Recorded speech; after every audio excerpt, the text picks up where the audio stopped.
and welcome to today's webinar on unlocking efficiency and CircleCI's new project model. My name's Derry Bradley, and I'm part of the field engineering organization here at CircleCI. Been here for about 3 years now, but been working in the space of software delivery for about 5 or 6 years now, primarily as an engineer in a platform team, rolling out governance gates, Kubernetes integrations, and of course, CI/CD infrastructure. Bit of a fun fact about myself is that I actually used to work in construction before I moved over and changed my career to the world of software engineering. And this photo in the middle was actually taken 8 years ago today, upgrading a water reservoir in the city of Toronto. However, today I find myself in the beautiful Edinburgh. I may have gone back to school to escape the cold weather in this photo, but today it's still 2 degrees outside where I am. So take from that what you will.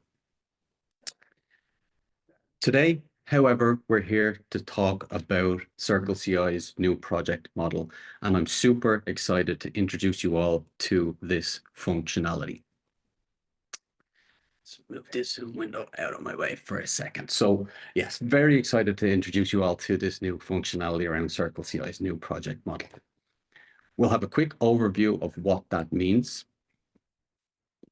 Again, that Zoom window is just getting in my way. Sorry, folks, 1 sec. Again, we're going to walk through that and what that project model looks like. We'll take a look at how we now have very much so a flexible trigger system. What multi-repo pipeline projects are, what multi-pipeline projects are.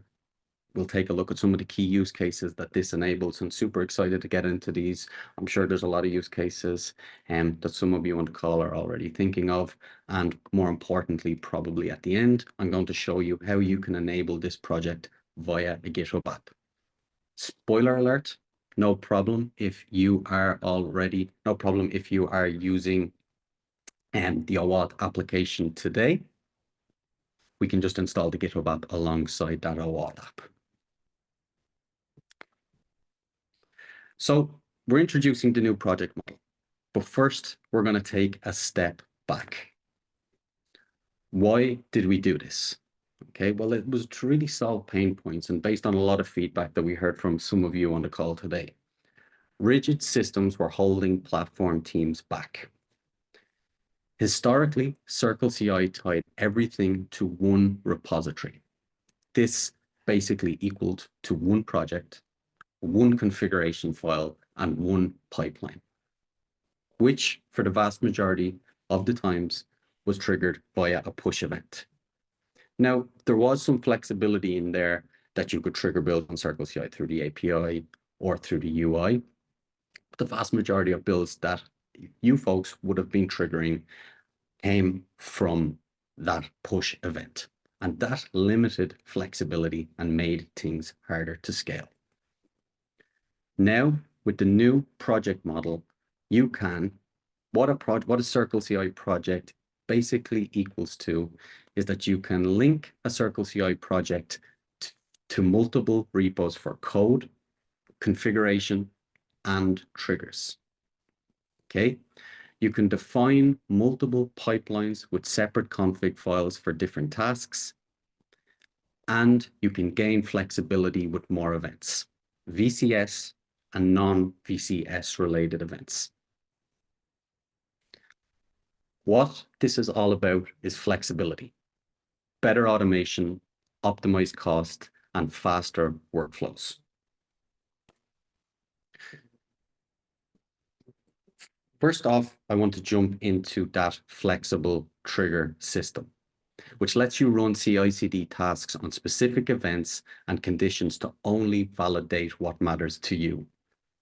This saves you time and it saves you money. It simplifies automating non-standard workflows that were previously difficult to set up. We're going to focus on non-repo-based triggers, and we're going to focus on more GitHub triggers in this section of the presentation. Basically, what we're talking about with non-repo triggers is custom webhooks. Third-party systems emit outbound webhooks. And basically on CircleCI, we can now configure inbound webhooks to trigger pipelines based on those units of work. This enables users to respond to specific events and trigger workflows seamlessly on CircleCI. Some examples of this that I'm already seeing customers utilizing this capability for are those centralized teams managing Docker images. As a backend dev, your PR might pass locally, but sometimes it's going to fail in CI. Sometimes it's your code, but other times it's due to the change made to the Docker image by that centralized team. And it can take hours sometimes to identify these changes. And I know some folks on the call have definitely experienced this blocker before. With non-repo based triggers, a pipeline team can now run whenever a base image changes, helping isolate the issue faster, thus saving time.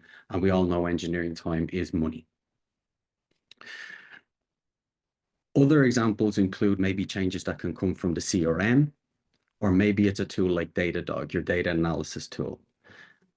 The idea is that we can extend this pattern to third-party services, and really the value is clear. We want to validate your changes to your dependencies in real time.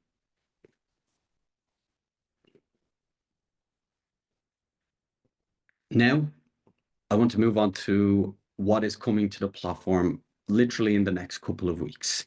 More GitHub events as triggers. We can see some of the events below that's coming to the platform in just a couple of weeks, as mentioned. PR actions, opening of PRs, closing of PRs, the labeling of PRs, and what about draft PRs? But maybe we don't want to trigger pipelines on all of those drafts, but only once it has been switched. And again, just introducing the idea about customization, which is extremely important to all of these different triggers. Branch triggers, perhaps branches being created or being deleted. Maybe it's for an infrastructure cleanup, which a lot of teams will definitely look to leverage. Furthermore, there is the capability to trigger builds of work on CircleCI from the deploy and release events on GitHub. These are the key events that we're targeting, but it's not just about these events. It is about the customization of these events that I introduced you to.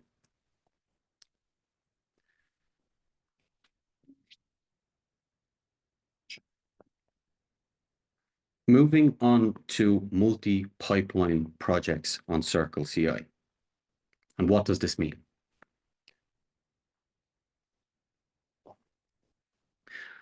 Well, everything you do today so far in your CircleCI journey has to be in one single pipeline.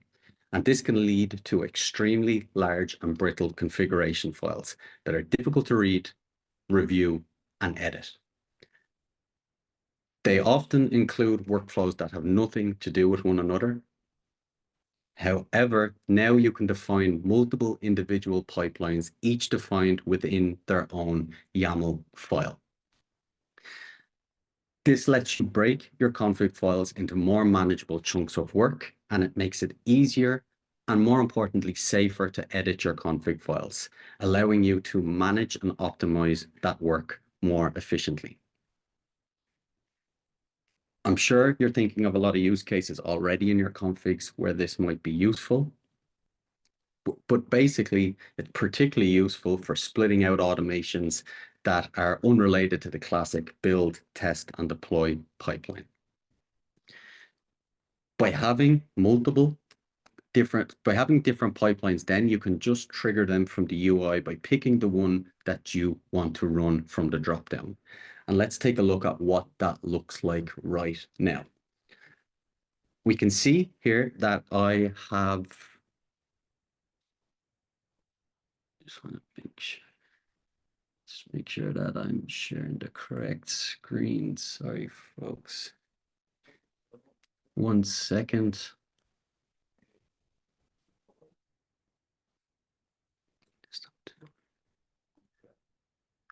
Yep, correct. We're back over here now. Awesome.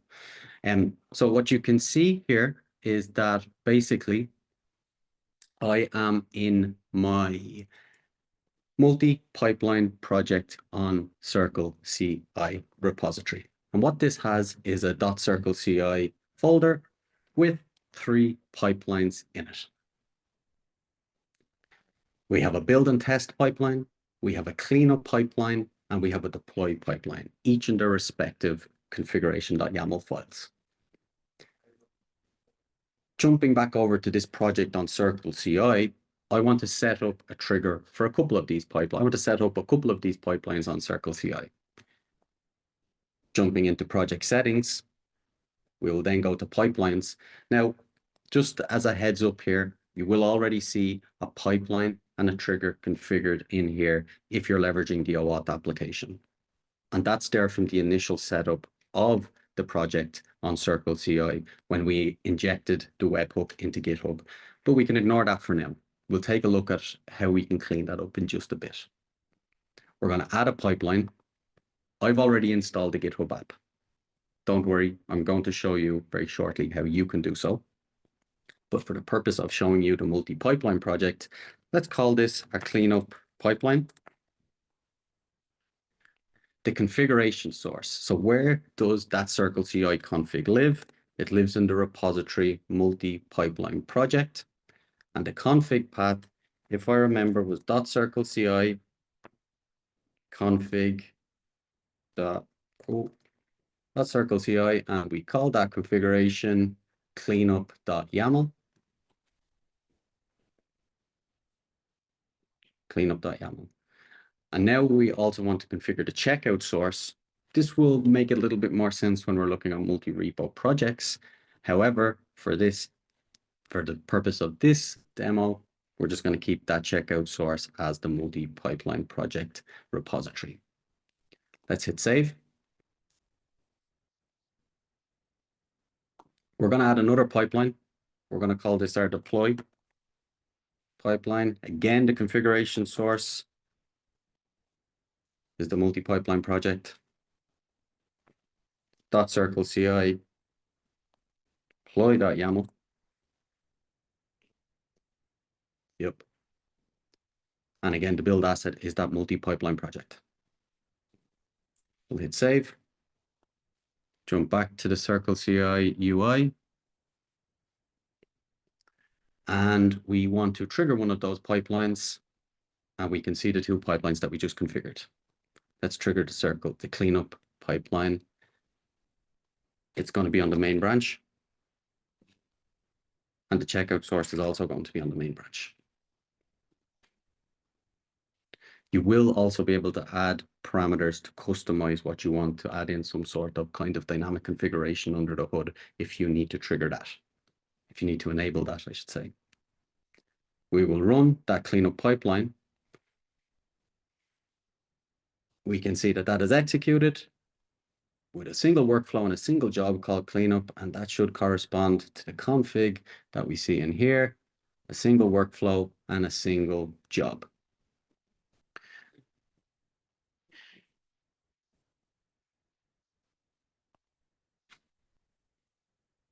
Some really powerful stuff there that we just got to take a look at in terms of breaking up your configuration files, making them easier to read and making them easier to iterate on for your platform teams and for your developers.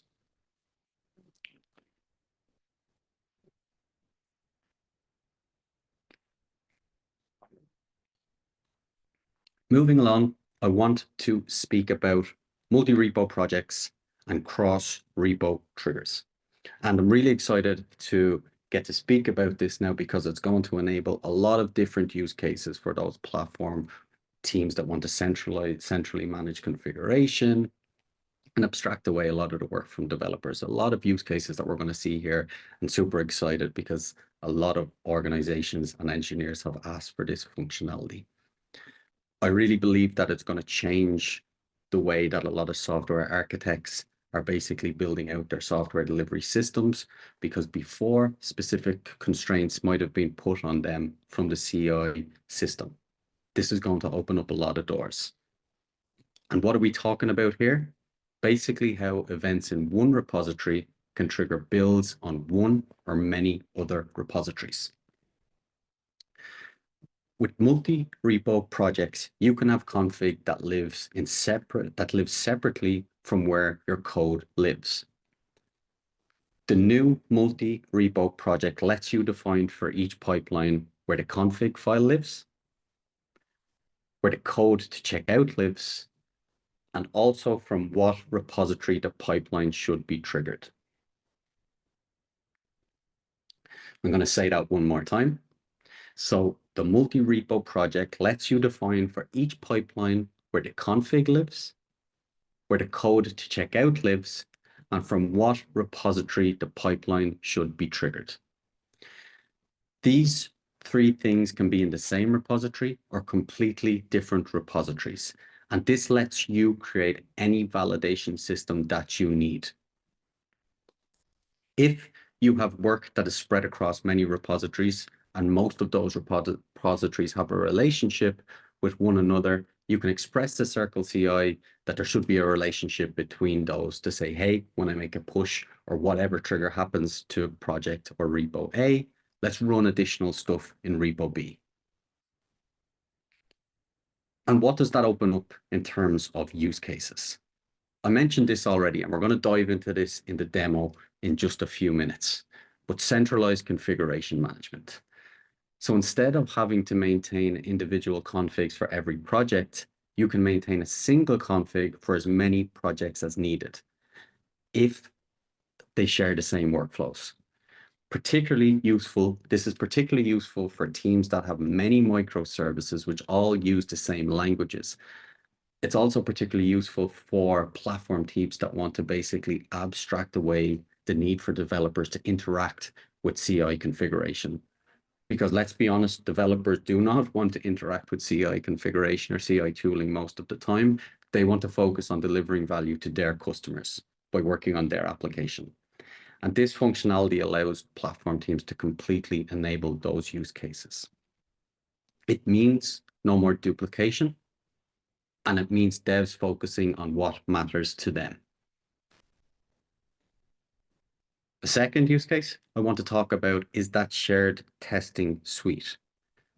Now, or previously, you would have seen testing suites that multiple applications are using, and you may have had to copy and paste those testing suites into those applications to live alongside the app code. Now, the testing suites can live in their own repo and just be set up to run on changes to any of the repositories that share the tests.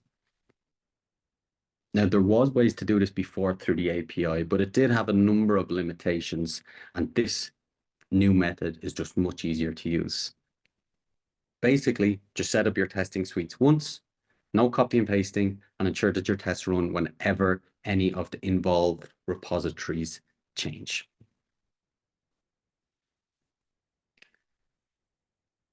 Another use case that I want to speak about, and we mentioned it at the top of the call, was if you have third-party dependencies or libraries that lots of other repos use, you can now automate the testing process in a much easier way. If a platform team has a centralized library that they need to maintain and other teams use that library, you can now automate the testing of that so that when a change is made in a centralized library, dependent repos are automatically tested for breaking changes. And I'm sure as I'm going through these use cases, there are lots of other use cases that are probably coming to mind that this cross-repo flexible trigger functionality is going to enable your teams to do, again, to make your software delivery more efficient and cheaper.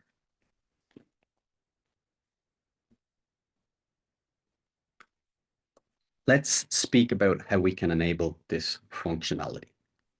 Again, all of this functionality is available today and customers are already using it.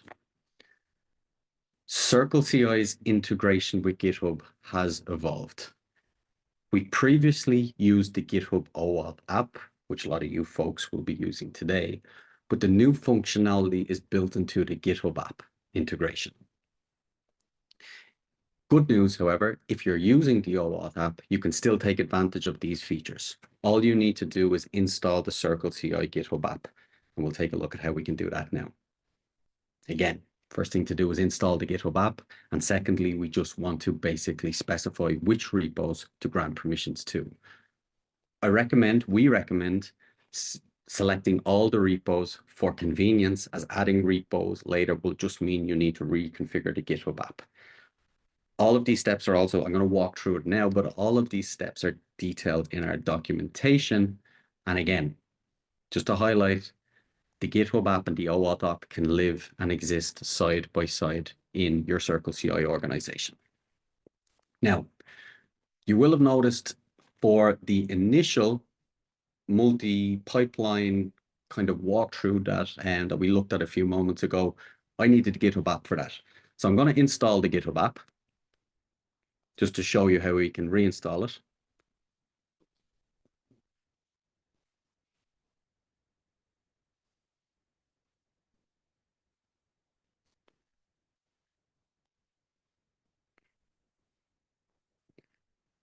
And now we're going to walk through our centralized configuration story.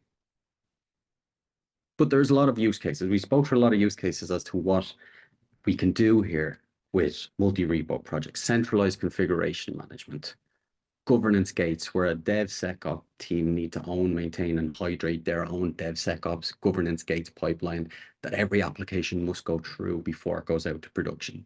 We can now enable that centralized management of that application without needing to copy and paste it into each repository, or the centralized testing. Multiple use cases that we can explore with this functionality.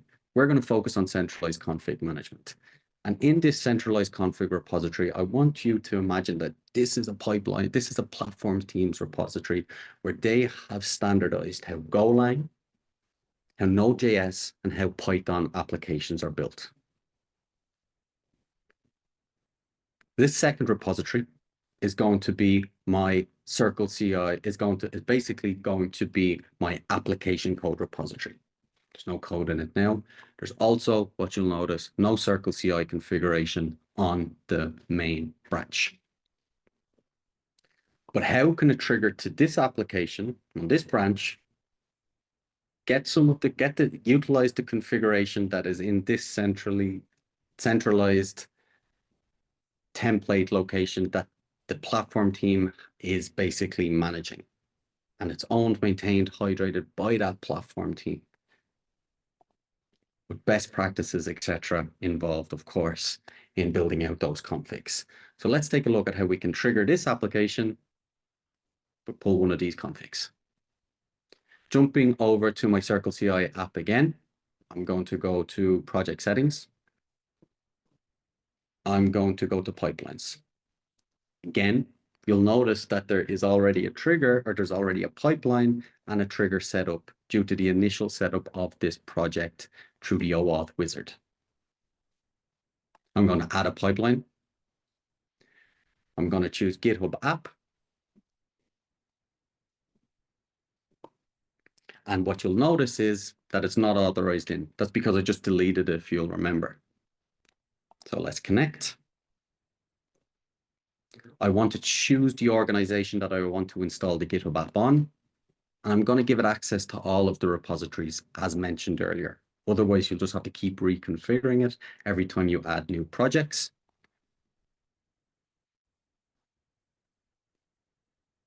And voila. That GitHub app should be installed. I should be authorized in. And as you can see, I'm connected into my GitHub organization. I'm going to name this pipeline build, test, and deploy. And we will choose to build and test and deploy a node application. The configuration source is going to point to that centralized CircleCI configuration repo up here. Let me just copy that. The config path is going to be, it's templates, I believe. I'll double check that now.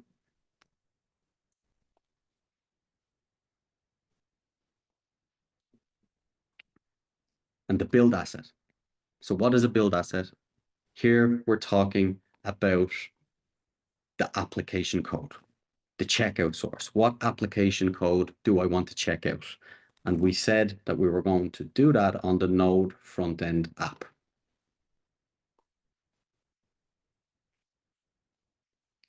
Ooh. And I can save that pipeline. I'm now going to set up a trigger to basically trigger that pipeline.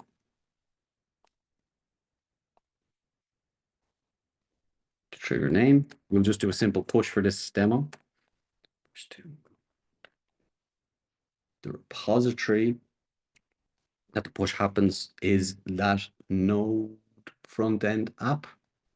The pipeline that we just created for this application is the build, test, and deploy node.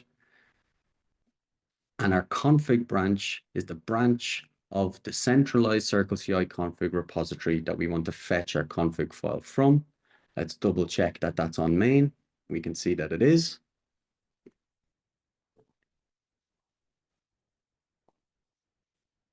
And we have just created that trigger.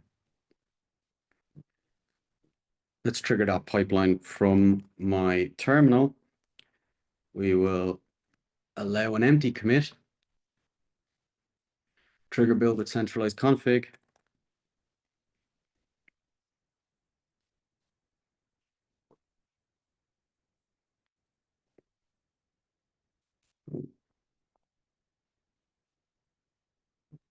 Then the app. And what we can see here is that pipeline 41 ran successfully or is running successfully, and it's called test my app. Let's see what the workflow is called in that Node.js config. Okay, so it's called test my app, and it has two jobs in it, build and test and deploy. That looks about right. So awesome. The trigger that we configured and the pipeline that we configured ran successfully. However, you'll notice that there was a second trigger to the application, and that is due to the default pipeline and default trigger that we saw when we were configuring the new pipeline. There was already a pipeline and a trigger in there, and that's due to the initial webhook that was injected into GitHub when we set up the project initially. In order to disable that pipeline and that trigger, what we want to do is go to the settings page of my Node front-end app, move down to webhooks, and we want to delete that webhook. So now,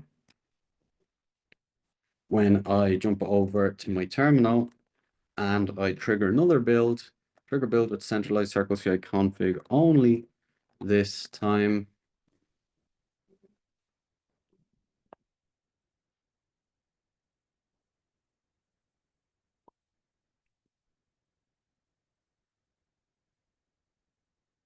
what we should notice is that there's only been one trigger, pipeline 43. And let's refresh just to make sure that was the case. Perfect. The application and the functionality of the centralized configuration management is now up and running after installing GitHub app on my OAuth organization.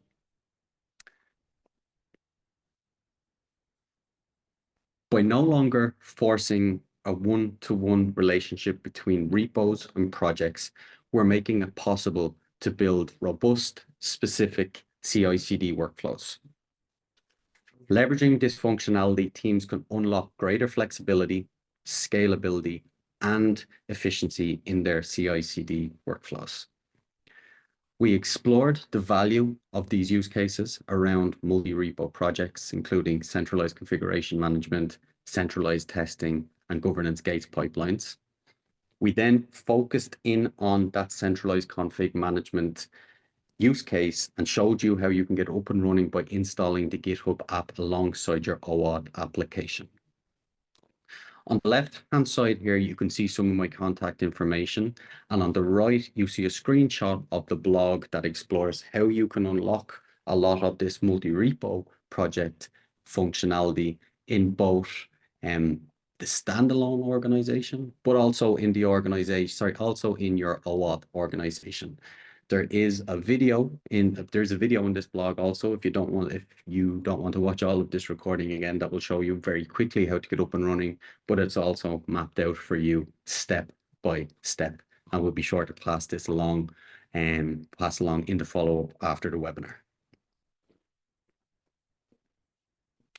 We explored our flexible trigger system and the new project model through multi-pipeline projects, multi-repo projects, as well as some of the key use cases that we also just walked through.